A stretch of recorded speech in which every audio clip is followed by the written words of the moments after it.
Quiero que escuches el sonido de un instante que lo cambia todo, pero antes de llegar a él, hablemos de cómo vivíamos justo antes. La mayoría de los motoristas vivimos en una zona de confort invisible, la de creer que a nosotros nunca nos pasará nada. Aquellos de nosotros que jamás pensamos en dejar la moto, albergamos esa creencia oculta. Esa es nuestra normalidad, nuestro punto de partida, hasta que algo la rompe.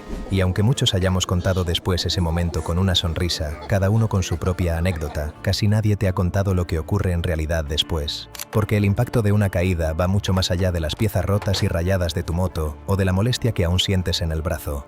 Esa ilusión de que nada malo puede pasarte se desvanece, y recuperarla no es tan sencillo como encargar una pieza de repuesto. Y por eso, la verdadera necesidad no es solo levantarse, sino entender ese después que nadie te cuenta. Un mapa para recuperar algo más valioso que cualquier pieza, tu paz mental. Son 5 etapas que, cuando las reconoces, cambian por completo la forma en que vuelves a subirte a la moto. Porque el momento del accidente no se limita a la caída. Lo que viene después puede ser duelo, tristeza o algo aún más profundo. Es probable que al menos 3 de estas fases te resuenen y te den una nueva perspectiva sobre lo vivido. ¿Estás listo para explorar conmigo estos momentos cruciales? Y todo empieza con un sonido. El sonido de ese instante en el que la percepción del tiempo se expande a una lentitud asombrosa. Ese momento, justo antes de que la incertidumbre y el miedo se instalen en algo de lo que quizás, más tarde, te avergüences. El sonido de la fricción. El instante en el que tu casco entra en contacto con el suelo cuando pierdes el control de la moto.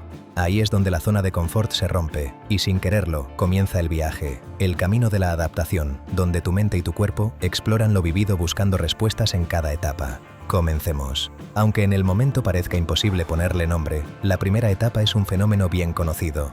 Dura apenas unos segundos, pero se repite una y otra vez. Vuelve a tu mente sin avisar, y no la olvidas durante años. Tu cerebro nunca acepta del todo esa información, busca la manera de deshacerse de ella, de arreglar lo que ya no tiene arreglo. Pues bien, ese breve lapso en el que tu cerebro hace todos esos cálculos tiene un nombre. Los psicólogos lo llaman expansión subjetiva del tiempo. Dura un segundo, pero la amígdala se activa, tu percepción se dispara y lo vives todo a cámara lenta. Es como una cámara que graba a 1000 imágenes por segundo y luego estira ese único segundo durante minutos. Estás dentro, pero al mismo tiempo observas la escena desde fuera. Y luego llega ese instante de silencio en el que el tiempo se detiene, una realidad tan absoluta que ninguna película puede reflejar. El motor se ha apagado, te quedas inmóvil, como si el casco se hubiera quedado pegado al asfalto. Lo vives con tanta intensidad que tu cuerpo no sabe explicarte qué pasa, simplemente esperas, no puedes pensar en nada, quizás sientas una molestia, quizás un golpe fuerte, pero aún no sabes hasta dónde llega. Esperas en silencio. Ahora quiero pedirte algo. Recuerda el ruido que hizo tu moto al tocar el suelo. Estoy seguro de que aún lo tienes grabado, ese ruido que todos llevamos dentro. Si quieres, escríbelo aquí abajo, en los comentarios, porque otros motoristas que han vivido lo mismo sienten alivio al descubrir que, en ese momento, también oyeron ese mismo sonido. La segunda fase llega cuando intentas levantarte. Aunque nadie lo admita, tú también lo has sentido, igual que yo. Antes del miedo y del dolor físico, de forma curiosa, aparece la vergüenza, el deseo de que nadie te haya visto. Incluso antes de comprobar si controlas las manos y los pies. Sí, hay dolor, pero lo primero que haces es mirar a tu alrededor para ver quién te ha visto.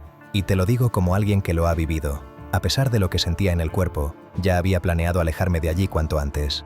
Quiero que lo pienses bien. Acabas de resultar herido. ¿Y en qué estás pensando? Cuando tu prioridad debería ser tu cuerpo, le das importancia a tu imagen social. Te apresuras a levantarte, pero esa prisa no tiene que ver con el dolor. Lo único que buscas es escapar de las miradas. Y luego repites siempre la misma frase. Al conductor que se ha detenido, al joven que se acerca, a la gente que te rodea. No pasa nada, no pasa nada, una y otra vez. Y sospecho que, sobre todo, se lo dices a la persona a la que más intentas convencer, a ti mismo. ¿Y tú, qué dijiste? Escríbelo abajo. Me apuesto a que muchos escribieron exactamente lo mismo.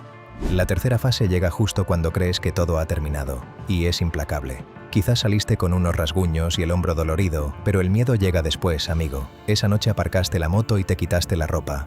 Algunas prendas estaban dañadas y a la vez te alegras de que te hayan protegido.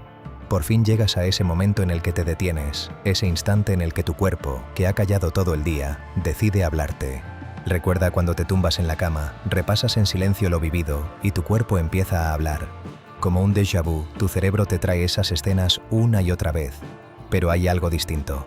En cada repetición cambia un detalle y empiezan a aparecer finales alternativos. Quizás el momento de la curva, la forma en que frenaste, la posición del coche de delante, el que salía por un camino lateral.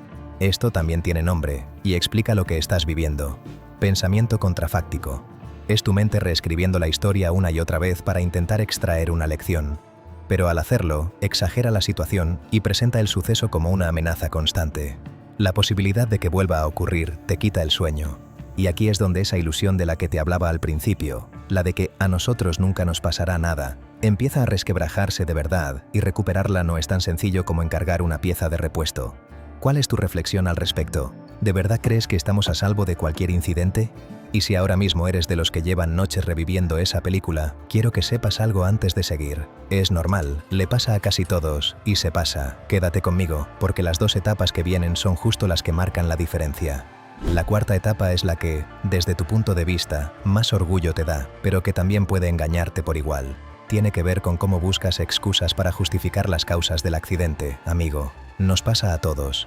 Cuando la situación se complica en el tráfico, buscamos una explicación pero rara vez la encontramos en nosotros mismos. Que si el estado de la carretera, una piedra, un vehículo de frente, el suelo mojado, o alguien descuidado que se lanza a la calzada sin mirar. Sí, puede que haya algo de verdad en esas razones, pero el problema empieza justo ahí. Siempre se busca una causa externa. Explicamos lo ocurrido diciendo, pasó por tal motivo, lo aceptamos, y eso nos alivia. ¿Y crees que eso es una solución? Claro que no.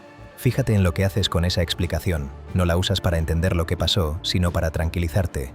Si le echas la culpa a lo externo en lugar de a ti mismo, no aprenderás la lección y seguirás conduciendo con tus viejos hábitos. Esto no es un defecto de tu carácter. Es un mecanismo de supervivencia al servicio de tu ego. Es lo que los psicólogos llaman sesgo autofavorable. La mente inclina la balanza para protegerte, pero cuando no ves el problema como tal, te cierras al aprendizaje. Y así, la lección que deberías haber aprendido en una caída pequeña, acabas aprendiéndola en una caída grande. Sé sincero contigo mismo.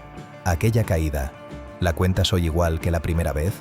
Si tu respuesta es no, tranquilo, amigo. Eres una persona normal. Y después de todo ese recorrido, llegamos al clímax, la quinta etapa, la de encontrar la verdad en tu decisión. Aquí descubres tu verdadero camino, libre de excusas y listo para empezar de nuevo. Mucha gente se queda atascada antes de llegar aquí. La quinta etapa va de volver a empezar y ponerse en marcha, y aquí surgen 2 caminos. El primero es el de los que no vuelven. Tras el accidente, venden la moto. Encuentran una razón sensata. No merece la pena. Mi familia y yo somos lo primero. Y como es una razón válida, nadie cuestiona su decisión. El segundo es el de los que vuelven. Pero ese regreso tiene un precio. Bajas al garaje, arrancas la moto y al mismo tiempo sientes una vacilación. Te invade cierta inquietud. El sonido de la moto es el mismo, pero lo que te transmite parece otro. Ese es el coste real. La vieja ilusión de invulnerabilidad ya no vuelve. No es un fracaso, es el precio de haber entendido. Sales a la carretera. Al principio del trayecto vuelves a mirar a tu alrededor. Tu umbral de control se ha elevado. Tocas el acelerador y el freno con más cuidado. Tomas esa curva con más cautela. Es como si tu cuerpo hubiera guardado el recuerdo de la caída y te lo recordara justo cuando hace falta. Y aquí está lo que nadie te cuenta, y lo he vivido en primera persona. Para los que de verdad vuelven, ese regreso es una auténtica recuperación. Empiezas a leer el asfalto de otra manera, actúas con más cuidado, aumentas el control, no avanzas a ciegas. Aquella confianza excesiva y esa falta de control se han transformado en algo menos vistoso, pero mucho más valioso: el respeto. Ahora entiendes mejor la diferencia entre aquella caída pequeña y la gran caída, ¿verdad? Porque un motorista que nunca se ha caído no es necesariamente el que conduce con más seguridad. A veces solo es el que todavía no ha tocado el suelo. Y eso, tarde o temprano, también te puede pasar a ti. Lo importante, amigo, es cómo vas a actuar a partir de ahora, antes de que ocurra. Así que quizá la verdadera pregunta no tenga que ver con tu caída, sino con la etapa en la que te encuentras. Hay quienes, aunque hayan pasado los años, siguen sin poder explicar su caída. Hay quienes, aunque su error está en los detalles, todavía no lo aceptan y buscan la culpa en el otro o en la carretera. Y están los que llegan hasta el final, se vuelven a subir a la moto y nunca se dan cuenta de lo valientes que fueron en ese nuevo comienzo. Por eso, el primer día que te caíste no fue, en realidad, el día en que perdiste el control, amigo. Fue el día en que creíste que el control te pertenecía por completo. Y eso, esas huellas, las llevarás siempre contigo sobre la moto. Ahora me gustaría saber algo de ti, una respuesta que salga de tu interior, no la que suena bien. ¿En cuál de las 5 etapas te sientes identificado? Compártelo en los comentarios y lee también los mensajes de otros. Porque si alguien que nos lee sigue en la tercera etapa, sin poder dormir reviviendo la misma escena una y otra vez, quizás lo único que necesite hoy sea leer que a otros también les pasó, y que ya lo superaron. Quédate conmigo y no te olvides de darle a me gusta al vídeo. Nos vemos en el próximo.